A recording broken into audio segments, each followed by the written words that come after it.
नमस्कार। स्वस्थ जीवन कार्यक्रम में आप सभी दर्शकों का हार्दिक स्वागत, अभिनंदन। दर्शकों, आज चर्चा का विषय है हर दिन हर घर आयुर्वेद। दरअसल में आयुष मंत्रालय भारत सरकार द्वारा इन दिनों एक कैंपेन चलाया जा रहा है, एक अभियान चलाया जा रहा है 12 सितंबर से लेकर 23 अक्टूबर तक। जैसा कि इस प्रोग्राम की शीर्षक से ही परिलक्षित होता है कि हर रोज हर दिन हर घर में आयुर्वेद हो। लेकिन इस कैंपेन के पीछे क्या मंशा है, सरकार की तरफ से, प्रशासन की तरफ से? संभवतः लोगों को जागरूक करना आयुर्वेद की तरफ, लेकिन और क्या उद्देश्य हो सकते हैं और क्यों आयुर्वेद की तरफ जो है हर घर में का रुझान होना अनिवार्य है, यानी हर घर में आयुर्वेद का होना क्यों जरूरी है, ये भी आज हम अपने एक्सपर्ट के माध्यम से जानेंगे। और ये भी जानेंगे कि आयुर्वेद का क्या महत्व है और स्वस्थ रहने के लिए आयुर्वेद की किन नियमों का पालन करना अनिवार्य है। जी हाँ दर्शकों, इस महत्वपूर्ण विषय पर आज हमारे साथ जो एक्सपर्ट हैं, जो इस विधा के, वो हमारे साथ जो इस विधा पे चर्चा करेंगे, हमें जानकारी देंगे। उनका तारुफ मैं आपसे करा दूं। हमारे साथ मौजूद हैं डॉक्टर प्रवीण शर्मा। डॉक्टर प्रवीण, आपका बहुत बहुत स्वागत। Thank you. डॉक्टर प्रवीण इस विधा के एक्सपर्ट तो हैं ही हैं और वर्तमान में आयुर्वेद विभाग में, आयुष विभाग में जिला आयुष अधिकारी के तौर पर तैनात हैं और सेवाएं दे रहे हैं, विशेषकर आयुर्वेद का प्रचार और प्रसार करने के लिए। डॉक्टर प्रवीण, मेरा पहला सवाल ये है कि ये जो आप आयुर्वेद विभाग, आयुष मंत्रालय और बतौर एक्सपर्ट्स आप सभी मिलके जो ये अभियान चला रहे हैं हर दिन हर घर आयुर्वेद, इसके पीछे उद्देश्य क्या है और इसमें आप किस तरह के प्रोग्राम्स आयोजित कर रहे हैं? जी, इसमें ये जो हर दिन हर घर आयुर्वेद का जो ये कार्यक्रम है, ये आयुष मंत्रालय, भारत सरकार और राज्य सरकार, इसके तत्वावधान में किया जा रहा है, संयुक्त तत्वावधान में किया जा रहा है। और इसका उद्देश्य आयुर्वेद के उद्देश्य से अलग नहीं है। जैसा कि आयुर्वेद का उद्देश्य है, आयुर्वेद का क्या लक्ष्य है? स्वस्थ व्यक्ति के स्वास्थ्य की रक्षा करना और रोगी व्यक्ति के स्वास्थ्य को पुनः वापस लाना, वो आयुर्वेद का उद्देश्य है। जो कि हमारे आयुर्वेद के पुराने जो ऋषि थे जी, उन्होंने आज से हजारों वर्ष पहले यह कह दिया कि स्वस्थस्य स्वास्थ्य रक्षणम आतुरस्य विकार प्रशमनम च।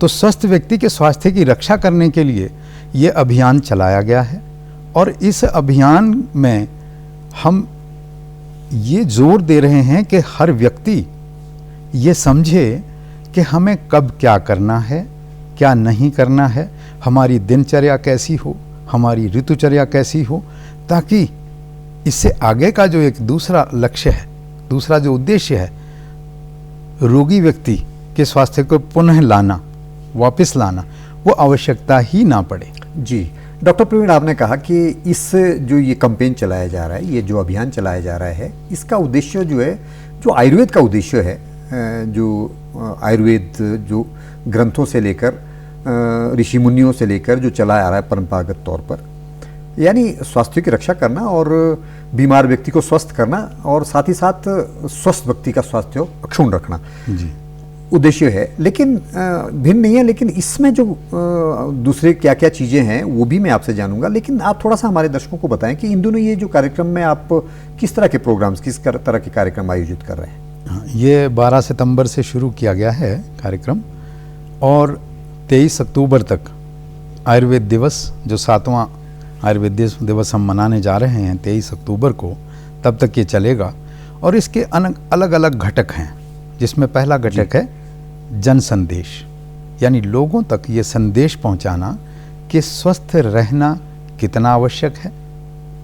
उसी कड़ी में हम आज यहाँ बैठे हैं, संदेश लोगों तक जाए जी। और स्वस्थ रहने के लिए हमें किन नियमों का पालन करना जरूरी है जी। दूसरा है जन भागीदारी जी। जन भागीदारी यानी लोग उसमें एक्टिव होकर जी, सक्रिय रूप से भाग लें जी।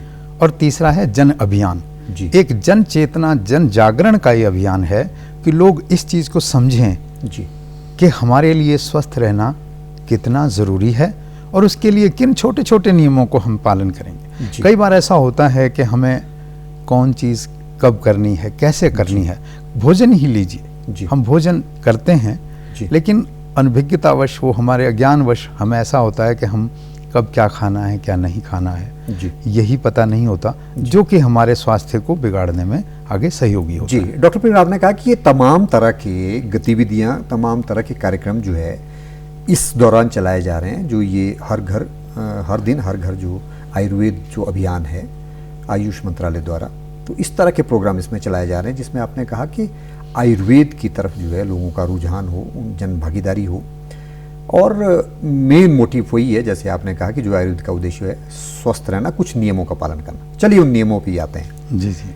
वो डॉक्टर साहब, वो कौन कौन से नियम हैं जो आयुर्वेद में, आयुर्वेद को अपनाते हुए, हर घर में अपनाते हुए, हर दिन अपनाते हुए व्यक्ति अगर अपने जीवन में धारण करें तो ना केवल उसका स्वास्थ्य का रक्षण होगा, अपितु अगर वो स्वस्थ भी है तो उसका स्वास्थ्य जो है अक्षुण्ण रहेगा। उन नियमों के बारे में बताएं। जी जी।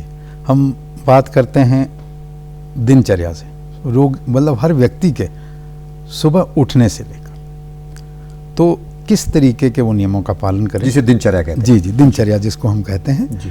तो उसमें हम सबसे पहले उठने से बात करें। सबसे पहले उठ के करना क्या चाहिए?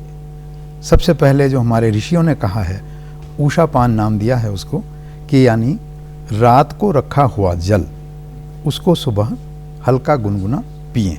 जी। और वो किस बर्तन में रखा हो? तांबे के बर्तन में। डॉक्टर साहब, मेरा एक सवाल आता है बीच में, मेरे जो जहन में बार बार आता है, वो ये कि आयुर्वेद में जब भी आप आयुर्वेदिक विशेषज्ञ जब आप बात करते हैं दिनचर्या की, तो जलपान से पहले जो बात करते हैं कि सुबह जल्दी उठना चाहिए। जी जी। जितना जल्दी हो सके उतना उठना चाहिए प्रातः। लेकिन मेरा सवाल ये है कि इसका कोई वैज्ञानिक महत्व भी है, क्योंकि सुबह उठने की बात तो हम करते हैं, लेकिन लोग बोलते हैं कि देर से भी उठेंगे तब भी क्या है। हाँ जी, हाँ जी। दूसरी प्रक्रियाएं जो है वहाँ से शुरुआत कर लेंगे। तो कोई वैज्ञानिक आधार भी है क्या? वैज्ञानिक आधार, आपने बहुत अच्छा प्रश्न पूछा।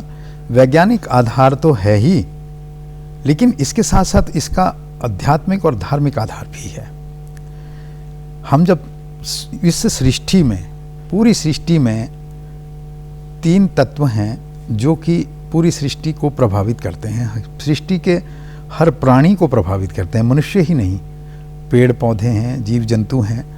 उसमें सबसे पहला है सूर्य, दूसरा है चंद्रमा, तीसरा है वायु।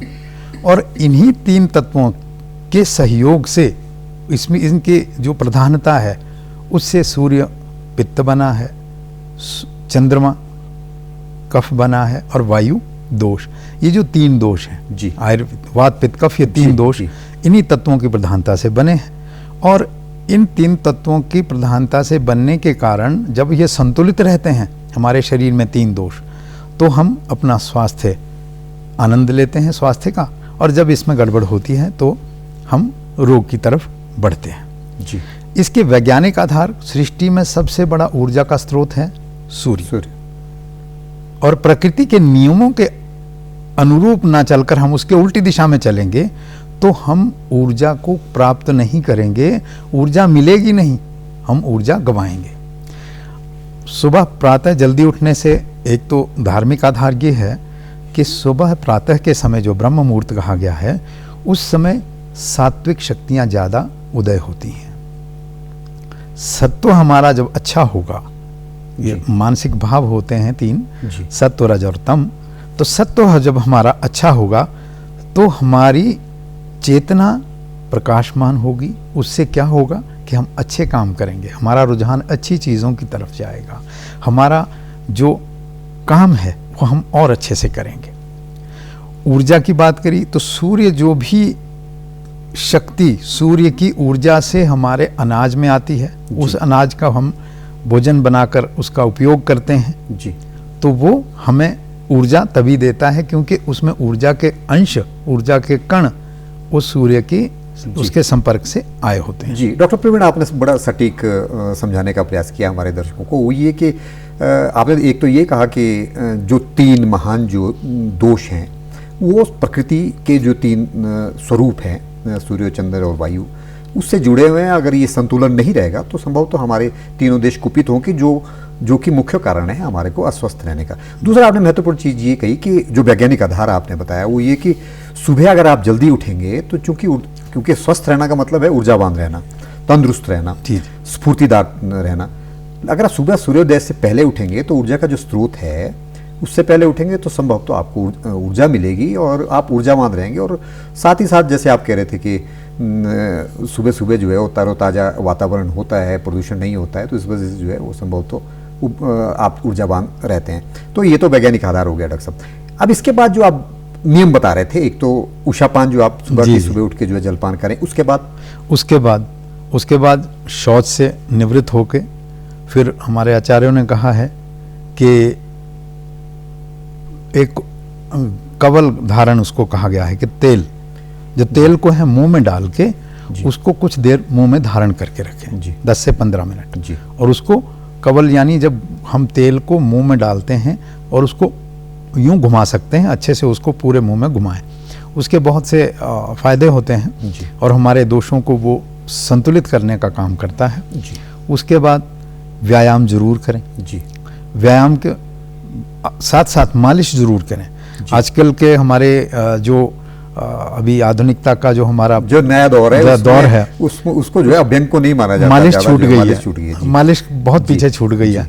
और मालिश जो है, जैसे मैं तो कहता हूँ कि मालिश जितनी ज़रूरी पौधे के लिए पानी देना ज़रूरी है, उतना ज़रूरी हमारे शरीर को स्वस्थ रखने के लिए मालिश जरूरी है। यानी हम एक्सरसाइज की जब बात करते हैं डॉक्टर साहब, जैसे आपने कहा कि वो जरूरी है व्यायाम करना, जिसको एक्सरसाइज कहते हैं। एक्सरसाइज तो लोग करते हैं, लेकिन ये भूल जाते हैं कि अभ्यंग और मालिश जो है वो एक्सरसाइज का हिस्सा है। उसे भी जरूर उसके साथ उसको जरूर जोड़ें और उसको जरूर करें। अगर ज्यादा नहीं हो सकता तो हफ्ते में 2 बार तो कम से कम मालिश जरूर करें। और मालिश कम से कम हफ्ते में 1 या 2 बार, मालिश के कम से कम 3 या 4 घंटे बाद अच्छे से मालिश करें, बहुत अच्छे से मालिश करें। तेल की किसकी करनी, सभी, वैसे तो ऋतु के अनुसार अलग अलग तेल हो सकते हैं, लेकिन तिल को सबसे श्रेष्ठ माना गया है, तो तिल तेल सबसे श्रेष्ठ है। हो सके तो तिल का तेल से करें। नहीं तो जो भी उपलब्ध है, लेकिन करें जरूर। क्योंकि 80 प्रकार के वात रोग कहे गए हैं, वायु के रोग 80 प्रकार के हैं, और मालिश उन लगभग सभी प्रकार के रोगों को दूर करने में कहीं ना कहीं कम न्यूनाधिक रूप से वो सहयोगी है। तो ये दैनिक क्रम में एक एक्सरसाइज के साथ साथ ये भी एक पार्ट हो गया। इसके अलावा स्नान करेंगे तो स्नान ऋतु के अनुसार जो हमें जितना बॉडी टेम्परेचर, ज़्यादा गर्म पानी से स्नान नहीं करना। गर्मियां हैं तो ठंडे पानी से कर सकते हैं, सर्दियां हैं तो हल्के गर्म पानी से स्नान करें। उसके बाद अपना दिनचर्या में इस चीज़ को, ध्यान को और पूजा को ज़रूर शामिल करें। ये बहुत ज़रूरी है आज के भागदौड़ भरे जीवन में, ये बहुत ज़रूरी है।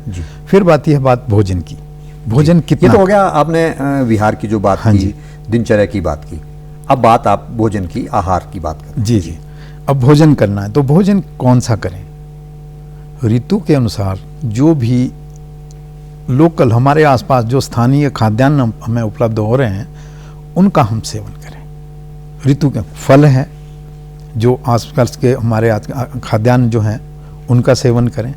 कितना करना है, हमारे आचार्यों ने देखो बहुत वैज्ञानिक तरीके से बताया है कि काल्पनिक रूप से इतना हम कल्पना करें कि हमारा पेट यानी आमाशय का आकार जो है, अगर हम ये दोनों मुट्ठियों को अपने दोनों हाथों की मुट्ठी बनाएं और उसको यहाँ पर रखें तो आमाशय का आकार लगभग इतना होता है। अब हमारा भोजन कितना होना चाहिए? उस आमाशय को आधा भाग यानी 4 भाग उसके हम कर दें तो उसके 4 भाग में से 2 भाग तो हम ठोस आहार से भरें, 1 आहार जो है हम तरल पदार्थ कुछ ले रहे हैं भोजन में उसके साथ में भरें, और 1 भाग को हम खाली छोड़ दें। यानी जितना हमें भूख है उससे थोड़ा सा हम भोजन कम करें। यानी कि जो हम ठूस के खा लेते हैं, वो सही तरीका नहीं है। सही तरीका नहीं। तो जैसे आपने कहा कि भोजन जो है वो वैसे तो ऋतु के हिसाब से और भूख के हिसाब से करना चाहिए, लेकिन बहुत ज़्यादा पेट ना भर लें। जी। क्योंकि हमारा पेट जो है ना वो एक बंद होता है, लेकिन हम जब खाना खाते हैं तो ये भूल जाते हैं ये बंद है। हम नीचे से भरना शुरू करते हैं तो वो थोड़ा ढेर ऊपर तक लग जाता है, पाचन प्रक्रिया जो है वो पूरी तरह से ये अग्नि, साफ क्योंकि तक हमारे पाचन जो है, आयुर्वेद के जो सिद्धांत हैं, त्रिदोष है, पंचमहाभूत है, 7 अग्नियां हैं, 7 धातुएं हैं, 13 प्रकार की अग्नियां हैं, जिसमें जठराग्नि, अग्नि जो हमारी जो पाचन शक्ति है वो सबसे प्रधान है, सबसे ज़्यादा काम उसका होता है। जी। तो अग्नि अगर हमने ज़्यादा भोजन कर लिया, तो जैसे हम मोटे तौर पे हम जैसे देखते हैं व्यवहार में कि चूल्हा जला है, उसमें लकड़ियाँ जल रही हैं और पतली पतली लकड़ियाँ जल रही हैं, बढ़िया आग जली हुई है, और हमने उसके ऊपर बहुत मोटा एक लकड़ी का डंडा उस पर जलाने के लिए रख दिया, तो उसमें वो पूरी तरह आँच नहीं आएगी बल्कि धुआं निकलेगा। जी। तो इसी तरीके से हम जितनी हमारी अग्नि, जितनी हमारी पाचन शक्ति है, उससे हम थोड़ा सा कम भोजन करें। जी। डॉक्टर साहब, मेरा सवाल ये है कि जब भोजन की जब हम बात करें, ये तो बहुत बढ़िया आपने तरीका बताया कि ठूस ठूस के ना भरें, जितनी भूख है उतना जैसा लें, और थोड़ा सा स्पेस बच भी जाए ताकि वो पूरी जो पाचन प्रक्रिया है आपकी वो बाधित ना हो। डॉक्टर साहब, हम जब खाने का कई बार ये होता है कि लगातार खा रहे हैं तो लगातार ही खा रहे हैं, या सारे दिन कई बार सुबह खाया तो शाम तक खा ही नहीं रहे हैं, वो थोड़ा सा वो अंतराल भी बताएं। जी, जी। किस समय जो है वो लेना। मान लीजिए ब्रेकफास्ट, लंच, डिनर तीनों किया, तो कई बार हम अज्ञानतावश जो है, या अपनी व्यवसाय, अपनी जो गतिविधियां हैं, नौकरी पेशा है, दूसरी वजहों से भी कई बार जो है हम खाने पीने में अंतराल नहीं रख पाते हैं। लेकिन ये जरूर बताएं कि किस समय कितना आहार लेना चाहिए, यानी ब्रेकफास्ट में हैवी या फिर लंच में कम या फिर डिनर में ज़्यादा, ये भी थोड़ा सा हमारे दर्शकों को बताएं। इसमें हमारे आचार्यों ने साफ संदेश दिया है कि सूर्य जब उदय होता है उस समय आपकी अग्नि को बल देता है, तो आप ब्रेकफास्ट थोड़ा अच्छे से खाना खा सकते हैं, दोपहर का भोजन थोड़ा कम करें और रात का बहुत ही कम करें, क्योंकि सूर्यास्त के बाद जी भोजन ना करें, क्योंकि उसके बाद उसका पाचन जो है वो ठीक से नहीं होगा, जो कि एक बार फिर वही बात हो जाएगी कि अग्नि को जी हमें ध्यान रखना है कि हमारी भूख कितनी है। हमने खाना है, समय हो गया इसलिए ना खाएं, बल्कि भूख कितनी है और हमें भूख लगी है तभी खाएं। जी। अगर ये महत्वपूर्ण है डॉक्टर साहब, और ये आपने महत्वपूर्ण चीज़ कही कि ब्रेकफास्ट जो है, क्योंकि काम पे निकलते हैं, घर से बाहर निकल रहे हैं, तो थोड़ा हैवी हो सकता है, लंच जो है थोड़ा कम हो, लेकिन रात को जो है वो जितना कम हो सके उतना आहार लें। पानी के बारे में भी बताएं, क्योंकि बहुत ज़्यादा भ्रांतियाँ रहती है, खाने के साथ पानी पिएं, नहीं पिएं, बाद में पिएं, बीच में पिएं, वो भी थोड़ा सा बताएं। पानी के लिए हमारे जो पुराने जो वैज्ञानिक, चिकित्सा वैज्ञानिक जो ऋषि मुनि थे, उन्होंने ये कहा है कि पानी जो पीना हो तो खाने से 1 घंटा पहले पी लें या फिर 1 घंटा बाद पिए। अगर हम भोजन से पहले, एकदम पहले पानी पीते हैं, उससे हमारी अग्नि मंद होती है, और अग्नि मंद होगी तो पाचन ठीक नहीं होगा, जो क्योंकि हम जो भोजन खाते हैं उससे हमारा शरीर नहीं बनता, उससे हमारे शरीर की अलग अलग धातुएं नहीं बनती, बल्कि जो हम पचाते हैं उससे हमारा शरीर बनता है, वो हमारे शरीर के लिए लाभकारी होता है। तो इसलिए भोजन के साथ अगर ज़रूरत हो तो थोड़ा हल्का 1-2 घूंट पानी ले सकते हैं, इसलिए जो है अदरवाइज जो है भोजन से 1 घंटा पहले या 1 घंटा बाद। डॉक्टर साहब, ये तो बात होगी आहार की, भी आपने विस्तार से बताया, और दिनचर्या की बात भी आपने करी। अब आप स्वस्थ रहने के लिए जो दूसरे नियम है, यानी जो आप जैसे आप ऋतुचर्या हो गई, या फिर जो भी आप दूसरे नियम आपको लगते हैं, या निद्रा, रेस्ट कितना लेना चाहिए, ये भी हमारे दर्शकों को। जी, आपने बहुत बढ़िया प्रश्न पूछा। निद्रा, क्योंकि हमारे आयुर्वेद में ना 3 दोषों पर तो स्वास्थ्य टिका हुआ है, वात पित्त कफ। जब संतुलित हैं तो हम स्वस्थ हैं, जब असंतुलित हो गए तो हम रोग की तरफ बढ़ रहे हैं। इसमें ये कहा गया है कि इसके सपोर्टिंग पिलर्स क्या हैं, उपस्तंभ, वो है आहार, निद्रा और ब्रह्मचर्य। आहार के बारे में हमें थोड़ी चर्चा की। निद्रा की बात करें तो निद्रा बहुत ज़रूरी है। कब सोना है, कितना सोना है, और हमने देखा ही है, हम सब ने महसूस किया है कि कभी हम 1 रात या 2 रात सो नहीं पाए तो उसके बाद हमारी क्या स्थिति होती है। हमारा शरीर का जो ऊर्जा का स्तर है, एनर्जी लेवल बिल्कुल डाउन हो जाता है। इवन शारीरिक रूप से ही नहीं बल्कि मानसिक रूप से भी हम बहुत, जो कार्यशैली हमारी वो भी प्रभावित होती है। बिल्कुल, सब प्रभावित होते हैं। तो नींद जो है वो बहुत ज़रूरी है, और उसमें कब सोना है, वही बात कि हम रात को जल्दी सोएं, सुबह जल्दी उठें, ताकि नींद भी पूरी हो जाए और समय रहते जो है हम सुबह उठ भी पाएं। हम नींद को सूर्य की गति के साथ इस तरीके से जोड़ें कि हम सुबह जब उठें तो सूर्योदय से पहले उठ जाएं, जी कम से कम 1.5 घंटा पहले उठ जाएं। तो उसके लिए संभव तो रात को आपको थोड़ा जल्दी सोना पड़ेगा। जल्दी सोना पड़ेगा और 6 से 7 घंटे की हमें नींद लेनी है, जी। तो रात को जी तभी हमें तो वो पूरा ये तो बात होगी विश्राम निद्रा की। अब ऋतुचर्या के बारे में भी थोड़ा सा बताएं, या जो दूसरी गतिविधियां जो जरूरी हैं हमारे दर्शकों को बताएं। जी जी, ऋतुचर्या जैसे अलग अलग 12 महीने होते हैं और 12 महीनों में 6 ऋतुएं हैं, है ना? शिशिर, बसंत, ग्रीष्म, वर्षा, शरद, हेमंत। आजकल जैसे शरद ऋतु चल रही है, तो शरद ऋतु में हम क्या खाएं? जी आजकल हम ड्राई फ्रूट्स ले सकते हैं, ताज़े फलों का रस ले सकते हैं, जो सीजनल फ्रूट्स हैं वो ले सकते हैं, जी। जो आजकल जैसे मूंग वगैरह की दाल है और जो अनाज है, पुराना अन्न खाएं। जी अनाज जैसे मतलब अन्न जो है वो पुराना ज़्यादा बेहतर होता है, तो उसको हम सेवन करें। जी। और तरल पदार्थों का हम सेवन कर सकते हैं, घी का सेवन कर सकते हैं। जी आजकल तो के जना सीजन- जैसे आपने कहा कि इन दिनों शरद ऋतु है, इस तरह से इन दिनों क्या क्या चीजें लेनी चाहिए आपने बताया, ये हर ऋतु में जो है ये एप्लीकेबल है हर ऋतु में। हाँ जी, अलग अलग। जी डॉक्टर साहब, आहार की जब बात हो रही थी तो मेरा एक प्रश्न जहन में आता था, आयुर्वेद विशेषज्ञ विरुद्ध आहार पे बहुत बात करते हैं, ये विरुद्ध आहार है क्या? जी, आयुर्वेद में विरुद्ध आहार यानी इस तरीके का आहार जो कि एक दूसरे के साथ मिलकर हमारे शरीर को जी नुकसान करेगा, फायदा नहीं करेगा। जी इसके बारे में हमारे ऋषियों ने बहुत पहले कह दिया है। जैसे आमतौर पे मुझे लगता है कि सभी हमारे दर्शक और सभी लोग इस चीज़ से परिचित होंगे कि समान मात्रा में एक जैसी क्वांटिटी में शहद और घी का सेवन नहीं करना नहीं चाहिए। करना चाहिए। ऐसे ही दूध के साथ खट्टे पदार्थों का सेवन नहीं करना चाहिए। उड़द के दाल के साथ उड़द के साथ घी का सेवन, मूली का सेवन नहीं करना चाहिए। मसूर के साथ घी का सेवन नहीं करना चाहिए। दूध के साथ किसी भी खट्टे पदार्थ का सेवन नहीं करना चाहिए, क्योंकि उससे वो इस प्रकार का उसका आगे विपाक बनता है जो कि हमारे शरीर में बजाय कि हमें लाभ दे जी। वो नुकसान करता है। जी। और इस चीज़ को उन्होंने इतने हज़ारों वर्ष पहले इस चीज़ का वो उस चीज़ के प्रति उनको ज्ञान हो गया था जी। कि ये चीज़ खाने से गड़बड़ होती है, तो इसलिए इसका सेवन निषेध है। जी, ये बहुत महत्वपूर्ण चीज़ थी डॉक्टर साहब, जो चूंकि विरुद्ध आहार के ऊपर जो है हम ज़्यादा ध्यान नहीं देते हैं। जो भी चीज़ मिलती है गाहे बगाहे, बिना समय, बिना सीजन के, बिना ऋतु के, वो हम खा लेते हैं, और परिणाम ये होता है जैसे आपने कहा कि शरीर को फ़ायदा पहुंचाने के बजाय जो है नुकसान हो जाता है। कोई केमिकल रिएक्शन हो जाएगा, या फिर जो पूरी पाचन प्रक्रिया है वही बाधित हो जाएगी किन्हीं कारणों से। डॉक्टर साहब, विरुद्ध आहार की बात भी होगी।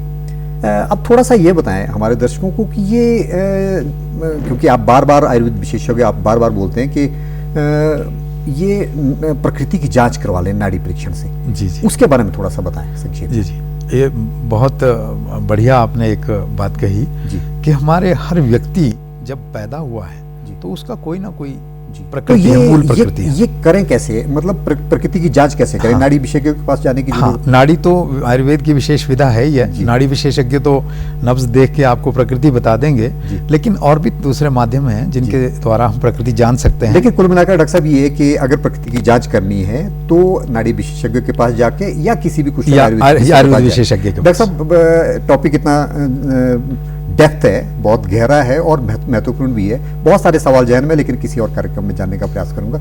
तब तक आप स्टूडियो में आए और महत्वपूर्ण जानकारी दी, आपका स्टूडियो में आने के लिए बहुत बहुत धन्यवाद। दर्शकों, इस आशय और विश्वास के साथ कि जो भी जानकारी हमने आपको दी उससे आप जरूर लाभान्वित हुए होंगे। अगले अंक में एक नए विषय और नए विशेषज्ञों के साथ आपसे फिर भेंट होगी। तब तक आप स्वस्थ रहिए, अपना ख्याल रखिए, और मुझे अपने होस्ट और दोस्त डॉक्टर जगजीवन शर्मा दीजिए इजाजत। नमस्कार।